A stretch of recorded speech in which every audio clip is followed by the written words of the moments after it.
신신의 제126화 신존재증명 3강 3부 지금 시작하겠습니다.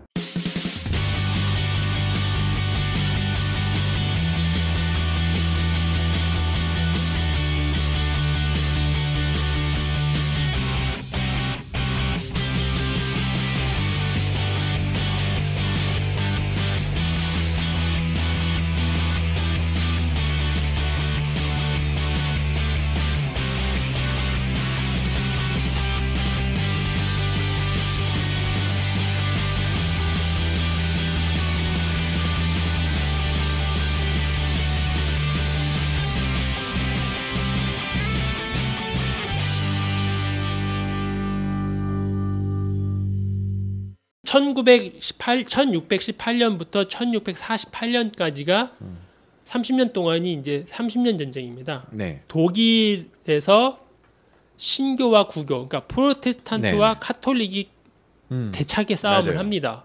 근데 이게 30년 동안 전쟁한 거였으니까요, 진짜. 그리고 더군다나 서로 신의 이름으로 싸운 네. 거였잖아요. 그러니까 독일은 완전히 초토화가 되고요. 전쟁터가 독일이었으니까. 그리고 신교 쪽 국가들 또 그 카톨릭 쪽 국가들과 국가들과의 싸움이었으니까 이제 뭐 세계 1차 대전 이전의 세계 대전이라고 볼 수 있죠. 엄청난 그런 전쟁이었기 때문에 혼란이 뭐가 되냐면 신의 뜻이 무엇인가라는 질문이 생기는 거예요. 근데 그 전에는 교황님이 말씀해 주시면 신의 뜻이었는데 그렇죠. 이 상황에서는 두 군데로 나눠서서 둘 다 하나님의 뜻이라고 하니까 사람들이 이제 엄청난 가치관의 혼돈이 오는 거죠. 그렇겠네요.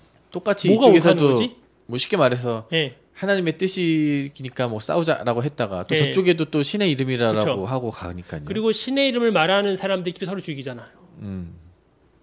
예. 그게 엄청난 거잖아요. 이것이 신의 뜻이다라고 해놓고 사랑하는 것이 아니라 서로 죽이잖아요. 네. 그러면 도대체 이게 신의 뜻인가? 그 혼란이 있는 거죠. 갑자기 궁금하네요. 예. 루터는 이런 일들을 흔히 저희가 뭐 95개조 반박문을 뭐 미텐베르크 성당에 예. 이렇게 막 퉁탕퉁탕 하면서 시작이 됐다고 하는데 예. 루터는 이런 결과가 나올 걸 알았을까요?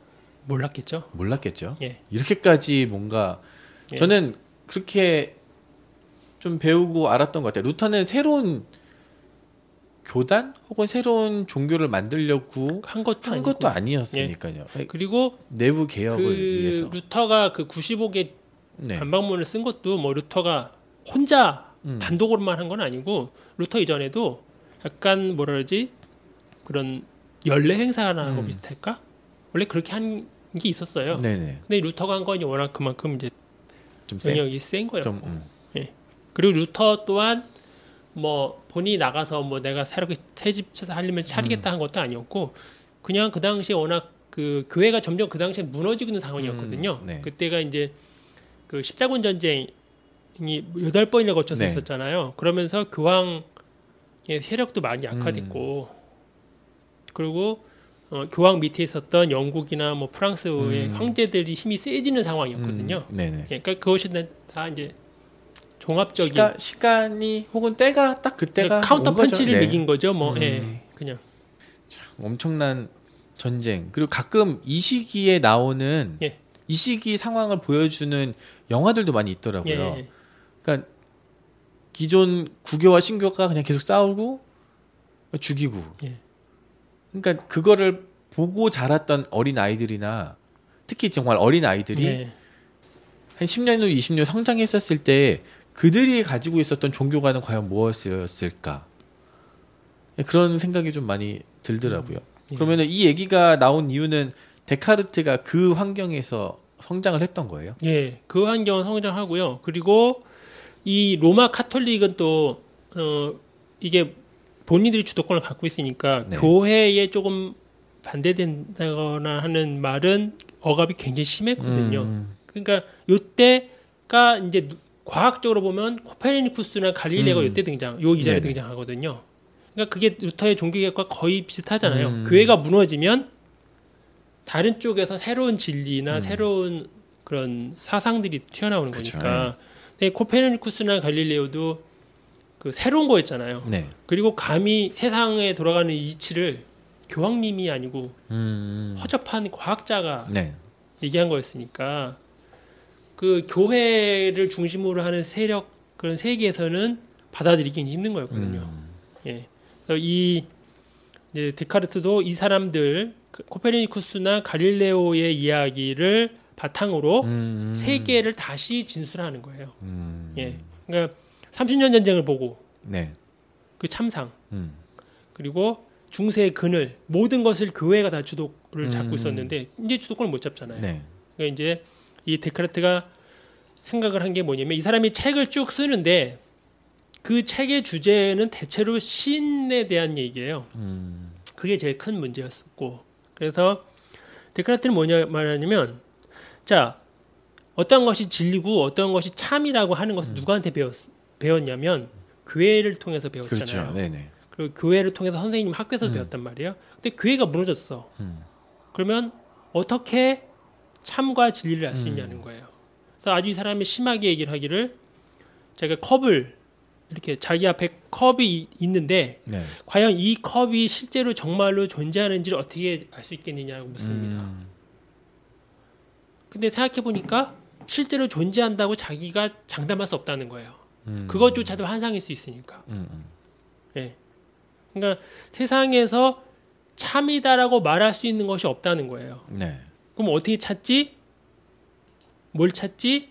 그래서 이 사람은 그러면 제일 중요한 게 뭐예요? 존재에서 제일 중요한 거는 신이잖아요. 신. 네. 그래서 신이 있냐 없냐를 가장 먼저 찾습니다. 이게 제일 중요한 거니까. 절대전능이니까. 네. 근데 이 사람은 지식, 그러니까 이전의 지식을 크게 세 개로 봤습니다. 하나는 뭐냐면 내가 타고난 게 있어요. 나 스스로에 대한 거, 나를 생각할 수 있는 관념이 있고요. 또 하나는 배운 게 있습니다. 네. 그게 뭐예요? 선생님한테 배운 거, 사회 속에서 배운 게 있죠. 네. 근데 그 두 개를 못 믿겠다는 거예요. 아. 선생님에 대한 배운 거는 교회를 통해서 잘못된 정보일 수도 배웠는데 있고. 이미 네. 교회가 무너졌잖아요. 네네. 그러니까 교회나 선생님이 진리에 대해서 대답해 줄 수 없다고 본 거예요. 그리고 내가 살면서 겪었던 게 있죠. 이게 네. 컵이다, 말랑하다, 딱딱하다, 덥다, 춥다. 근데 데카르트는 그것조차도 의심됐다고 했잖아요. 그게 뭐 환상일 수도 있고. 환상일 수도 네. 있기 때문에. 그러니 둘 다 안 돼.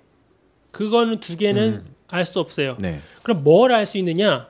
내가 그것을 고민하는 그 자체는 그것만은 사실이라는 거예요. 네네. 그러니까 뭐 눈앞에 보이는 거라든지 만질 수 있다는 거든지 아니면 학교에서 배웠다든지 그거는 다 못 믿겠다. 근데 그러한 것을 생각하는 그 자체만큼은 존재한다는 것은 확실하다는 거잖아요. 그러니까 뭐 마치 외부적으로 나의 외부에서부터 들어온 모든 지식은 환상일 예. 수도 있고 잘못 배운 걸 수도 있으니까 그거는 믿을 수 없다. 다 믿을 수 없다. 근데 내면에 내 안에서부터 시작되어지는 것만 딱 믿을 예. 수 있는데 내가 생각하는 것만은 믿을 수 있다는 내가 거예요. 생각하는 거. 내가 생각하는 것만큼은 사실이다. 네네. 그래서 나는 생각하니까 그러니까 나는 존재한다는 거죠. 이게 생각의 대상이 중요한 게 아니라 내가 생각할 수 있다는 그 사실 자체를 말하는 그러니까 거죠. 모든 것을 다 부정하고 그죠? 배운 거, 부모한테 얻은 거 그건 싹 다 무시하고 다 이것도 아니야, 이것도 아니야, 이것도 아니야, 이것도 아니야 한 다음에 뭐가 남느냐? 근데 내가 이것도 아니야, 이것도 아니야, 이것도 아니야라고 말하는 생각하는 거는 그거는 사실이네. 그러니까 나는 생각해. 그러니까 나는 존재한다. 생각하는 나는 존재한다는 거예요.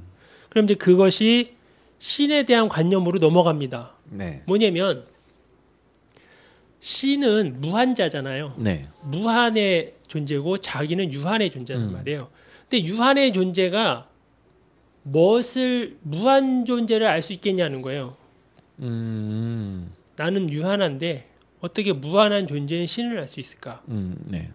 그거는 유한자는 생각해낼 수 없는 거죠. 네. 데카르트 입장에서는 그거는 뭐냐면 무한자가 유한자 속에 자기를 보여준 거예요.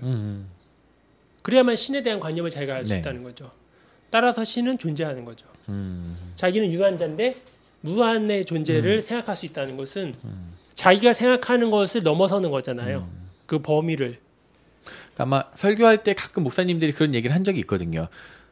유한자는 무한자를 이해할 수 없고 무한자만 유한자를 이해할 수 있다. 뭐 이렇게 설교 때 좀 어떤 목사님들은 그렇게 해도 이야기하시거든요. 그러니까 예. 이 이야기인 거네요. 예. 이렇게 얘기를 하면 성찰이라는 책에서 왜냐하면 나 자신이 실체니까 실체의 어떤 관념이 내 속에 있는 것은 확실한데 네. 그렇다고 해서 그것이 무한한 실체의 관념일 수 있다고는 말할 수 없다.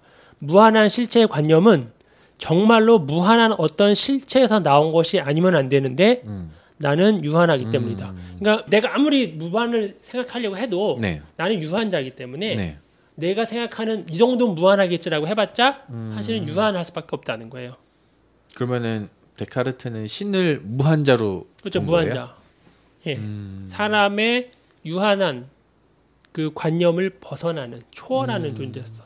그러니까 그러면 무한자에 대한 개념은 내가 생각해낼 수 없는 거니까 결국은 신이 존재해서 그 신이 나한테 보여준다는 거죠. 관념으로서. 그러면은 이거는 나중에 그렇게 인용이 될 수도 있겠네요. 그러니까 무한자가 유한자에게 다가가기 위해서 예수를 성육신시켜서 보냈다. 뭐 그렇게도 그렇게도 해석이 예. 되네요. 그러면은 그렇죠. 조금 더 들어가 보면은 예. 이 데카르트는 아까 말한 고닐료의 입장이랑 좀 비슷하다고 볼 수 있는 거예요. 왜냐하면 감히 유한자는 무한자를 이해할 수 없기 때문에 무한자가 직접적으로 어떤 의지를 가지고 스스로를 드러내지 않으면 유한자는 끝까지 알 수 없다. 곤일로를 긍정적으로 본다면 그렇게 고닐료를 있겠죠. 긍정적으로 본다면 예. 그러면은 무한자가 의지를 가지고 유한자에게 스스로를 알려줘야 되는 거네요. 예. 데카르트에 따르면은 자기 스스로는 유한자가 무한자를 품을 수는 없으니까요. 불가능하니까. 이 데카르트는 신존재 증명을 하면서 네. 본인 스스로 이제 하면서 자기가 가졌던 모든 회의감들은 다 사라집니다. 신이 내가 존재하고 신이 존재하는 거였으니까. 그리고 그럼으로써 당시의 혼란한 네. 그런 정치 경제 상황들 속에서도 신을 본인이 찾은 거죠. 근데 데카르트를 근대 철학의 아버지라고 그러고 네. 근대 철학을 이제 이성주의 그러면서 막 예. 이야기를 하잖아요. 그러니까 얼핏 뭐 잠깐 철학책을 본다면은 나는 생각한다, 고로 나는 존재한다. 이 문장 자체가 기존의 기독교가 가지고 있었던 체계를 무너뜨리는 거라고 저는 그렇게 좀 책에서도 예. 본 것 같거든요. 왜냐하면 그 동안에는 존재하는 이유는 신 때문이고 예. 신이 말처럼 무한자가 유한자를 창조했기 때문에 존재하는 건데 데카르트는 그걸 뒤집었다라고 이제 이야기를 하더라고요. 그렇죠. 그 면에서는 그렇죠. 사람의 생각으로 신을 끄집어낸 거였으니까. 근데 저는 그 연장선상으로 당연히 데카르트도 그러면 이성주의로 나아가서 네. 신은 존재하지 않는다라고 생각할 줄 알았는데 데카르트는 결국에는 신은 존재한다라고 신은 얘기한 존재하는 거예요. 거죠. 예. 그러니까 데카르트는 그 상황 속에서 그런 30년 전쟁이나 가톨릭과 신교의 갈등 그리고 스콜라 철학의 그런 혼란 속에서 혼란스러워서 새로운 신의 방법을 찾은 거지. 그러니까 신 자체가 그러니까 없다는 아니에요. 데카르트는 왜 신이 없음을 증명하지 않았을까요? 왜냐면은 배경도 그렇고 예. 그리고 이 데카르트가 얘기한 뭐 나는 생각한다 고로 나는 존재한다 이 문장 자체가 인간의 이성의 어떤 뛰어남 우월성을 보여준다면은 분명히 신은 없다라고 이야기할 수도 있었을 것 같은데 아직까지는 안 벗어나는 거죠. 예. 그래서 이제 그 사람들이 칸트를 엄청 높이면서도 한쪽에서는 칸트를 비판하는 게 뭐냐면 칸트조차도 완벽히 교회의 그늘에서 벗어나지 못했다고 얘기를 해요. 칸트조차도.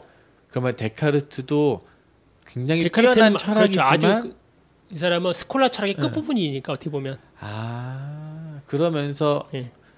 빠져나갈 수 있는 문은 만들지 모르겠지만 본인도 그 안에서 벗어나기 그 사람 어려운 못 벗어났다고 거구나요. 보는 거죠. 무신론자 입장에서는 그래서 칸트도 한 수 아래를 접을 수 있는 바로 그 부분이 있는 거죠. 그럴 수가 있구나. 예.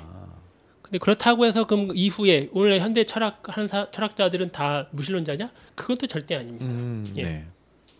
그렇진 않죠. 그 뭐 그렇게 볼 수 있는 게 아니기 때문에 네. 그 안셀무스를 그 그러니까 교회의 신앙이 아닌 네. 사람의 이성으로 신의 존재를 증명해낸 아주 유일한 그러니까 최초의 사람으로 네. 본다고 했잖아요. 그러면서 아주 독특성을 갖고 있는데 이 데카르트는 신에 대한 논의를 이제는 완전히 철학으로 옮겨버린 거예요. 교회가 스스로 무너져 버린 거였으니까 내부로 인해서. 그래서 교회와 이 목회자, 네. 그러니까 주도권을 잡았었는데 철학자가 이제 주도권을 잡는 거예요. 오히려 신에 대한 증명이나 신의 이야기를 네. 신학이 아니라 철학자들이. 그러니까 새로운 신 지식인지 이 사람이. 네네. 그 전에 교회에서 권위를 교회 자체가 권위였고 교회를 백그라운드 삼고 있었던 그런 신학의 배경을 갖고 있는 철학자들이 네. 더 이상은 권위를 못 갖는 거죠. 니네들 하는 꼬라지를 봐라 이렇게 돼 버리는 거니까. 예. 그래서 이제 스콜라 철학이 끝난 거고요. 근대 철학이 시작되고 데카르트에서 시작이 되는 거죠. 예. 중세의 종말이고 이제는 이제 근대의 시작이. 이제 그렇게 해서 됩니다. 들어가는구나요. 예.